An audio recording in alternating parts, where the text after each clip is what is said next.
Imagine a civilization so powerful, so vast, that it controlled lands stretching from the cold, rainy shores of Britain to the scorching deserts of North Africa. A civilization that built roads, aqueducts, and cities that still stand today.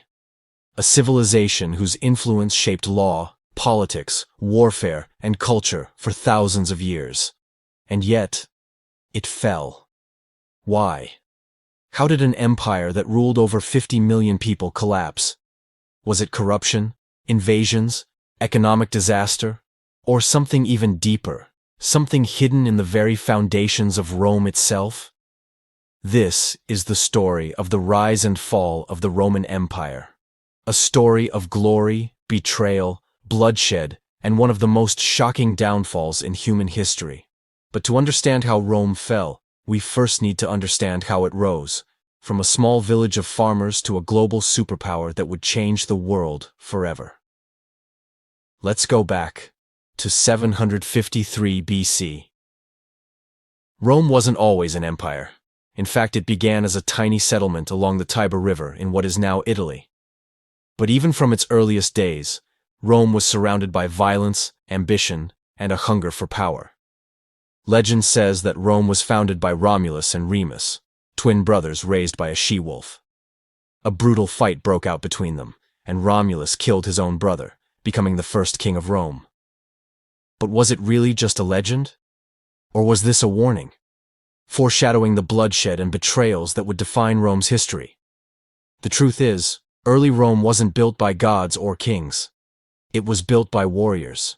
And Rome's greatest strength was its ability to fight, conquer, and adapt. For over 200 years, Rome was ruled by kings. But then, in 509 BC, everything changed. The last king of Rome, Tarquin the Proud, was overthrown in a bloody revolution.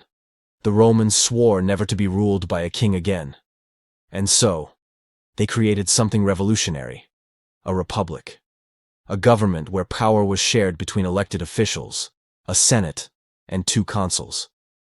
This system would go on to inspire democracies like the United States, but it was far from perfect, because even in a republic, power corrupts. Rome's expansion was fueled by one thing: war. First, it conquered Italy.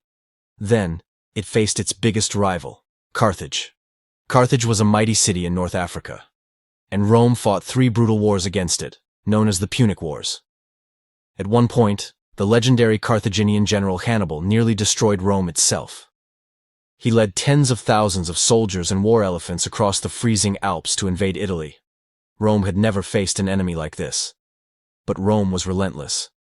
It fought back, adapted, and in 146 BC, Rome completely destroyed Carthage, burning the city to the ground and enslaving its people.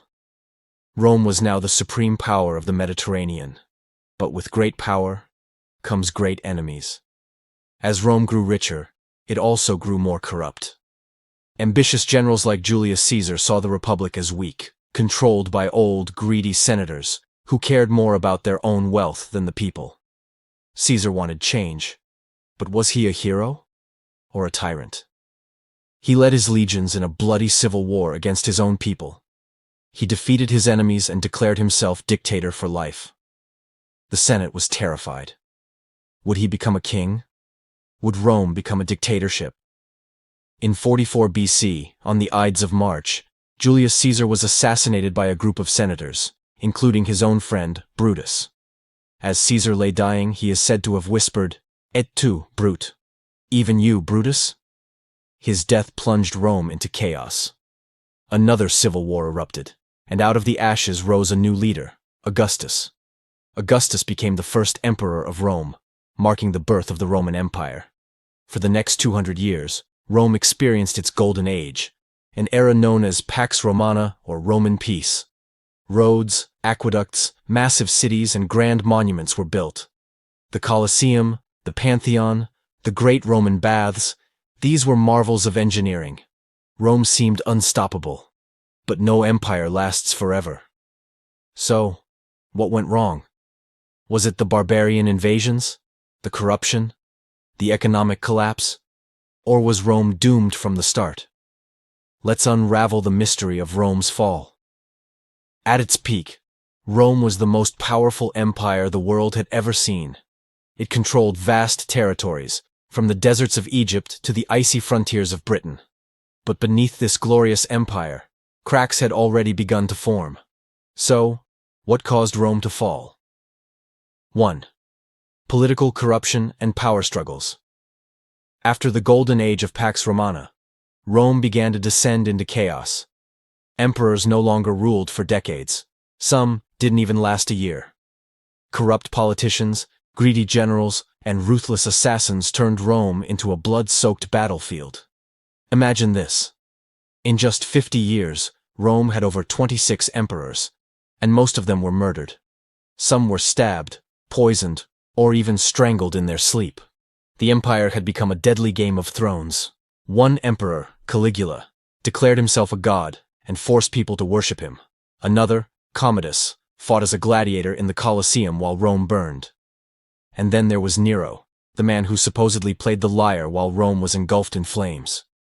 With weak and corrupt rulers, Rome became vulnerable. But that was just the beginning of its downfall. 2. The economy collapsed. Rome was built on war and conquest. It had always funded itself by stealing riches from other lands. But once Rome stopped expanding, the money dried up. Without new conquests, Rome's economy collapsed. The government became desperate. To keep the empire running, they raised taxes to insane levels. People could barely afford food, and riots erupted in the streets. To make matters worse, Rome started printing more money. But instead of fixing the problem, it caused massive inflation. Suddenly, a single loaf of bread cost 10 times more than it used to. Soldiers weren't getting paid properly, and the Roman military began falling apart. But the final blow? Rome was running out of something it couldn't live without: slaves. For centuries, Rome had relied on millions of slaves to build its cities, grow its food, and fuel its economy. But as Rome stopped expanding, there were fewer prisoners of war to enslave. Without them, everything began to crumble. And while Rome was rotting from the inside, an even greater threat was approaching from the outside. 3. The barbarian invasions. For centuries, Rome had the greatest army in the world. Legions of heavily armored soldiers crushed their enemies, expanded the empire, and built a civilization that seemed unstoppable. But then, a terrifying new enemy appeared: the barbarians. Germanic tribes like the Visigoths, Vandals, and Huns attacked Rome's borders. They were fierce warriors who didn't fight like traditional Roman soldiers. They used guerrilla tactics, ambushes, and lightning-fast cavalry strikes. Rome was not prepared for this kind of warfare. One of the most feared leaders was Attila the Hun. Known as the Scourge of God, Attila led his savage army through Europe, burning cities to the ground. Even the mighty Roman legions couldn't stop him. And then, in 410 AD, something happened that no Roman had ever imagined. Rome itself, the great invincible capital of the empire, was sacked. The Visigoths, led by King Alaric, stormed into the city. They looted everything, burned buildings, and humiliated Rome in front of the world. The empire that once conquered nations was now being conquered itself. But Rome still wasn't fully dead. Not yet. 4. The empire splits in two. As Rome struggled to survive, one emperor made a desperate decision. He split the empire in half. In 285 AD, Emperor Diocletian divided Rome into two parts. The Western Roman Empire ruled from Rome itself. The Eastern Roman Empire ruled from a new city: Constantinople, modern-day Istanbul.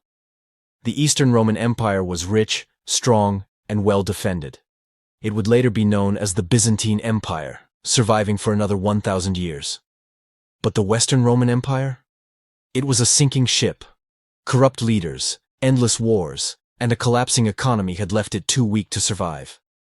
The final nail in the coffin came in 476 AD, when the last Roman emperor, Romulus Augustulus, was overthrown by a barbarian warlord named Odoacer. And with that, the mighty Roman Empire was dead. But Was it really?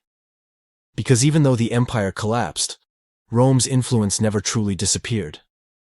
Its laws became the foundation of modern legal systems.